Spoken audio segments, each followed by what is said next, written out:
Deputy commissioner डोडा ने आज बिलालाबाद डोडा में शील्ड ताइक्वांडो एकेडमी का उद्घाटन किया। इस प्रोग्राम में एसीडी डोडा फुलैल सिंह और एसीपी डोडा अशफाक खान भी मौजूद रहे।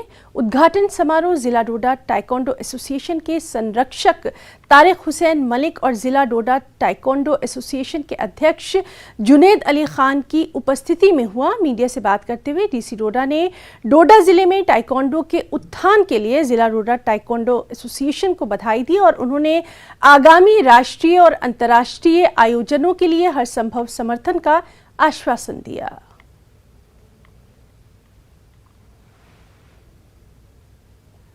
जो हमारा स्टेडियम है और जो बाकी फैसिलिटीज़ हैं, सरकार का भी ये है कि we should create more infrastructure for sports और लोग स्पोर्ट्स की तरफ जाएं, बच्चे युवा जो है स्पोर्ट्स की तरफ चलें ताकि वो बुरी आदतों से दूर रहें। लेकिन ना केवल वही एक हमारा टारगेट है वर्ल्ड क्लास प्लेयर्स क्रिएट करना। गवर्नमेंट अपनी तरफ से जो पूरी कोशिश है और पूरा जोर लगाए हुए है। आई कंग्रेचुलेट ये जो प्राइवेट एंटरप्रेन्योर्स ऐसी चीज़ों में आएंगे, they will be an add-on to the efforts of the government and we will try to provide all kinds of support possible to these people. Indoor stadium हमारा शुरू हो जाएगा, उसमें कुछ इश्यूज थे जो सॉर्ट आउट हो गए हैं।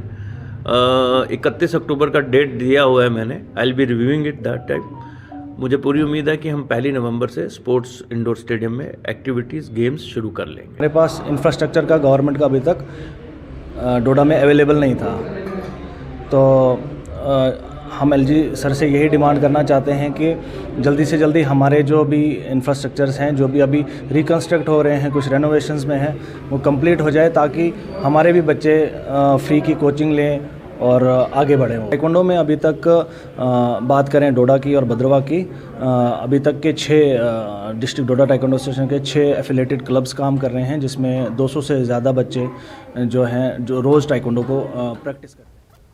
राजौरी में राष्ट्रीय स्वयंसेवक संघ के कार्यकर्ताओं ने संघ के स्थापना दिवस पर नगर में पथ संचलन किया। पथ संचलन रामलीला डुंगी से शुरू हुआ और मुख्य बाजार एवं मुख्य मार्गों से होकर गुजरा। डुंगी राजौरी के लोगों ने पुष्प वर्षा कर पथ संचलन का स्वागत किया। डुंगी प्रखंड राजौरी अध्यक्ष प्रदीप कुमार ने कहा, राष्ट्रीय हित के लिए आरएसएस हमेशा सबसे आगे रहा है और भारत को विश्व गुरु के रूप में स्थापित करने का लक्ष्य अब दूर का सपना नहीं है। पथ संचलन में छोटे से लेकर बड़े बुजुर्ग और भारी संख्या में कार्यकर्ता उपस्थित रहे।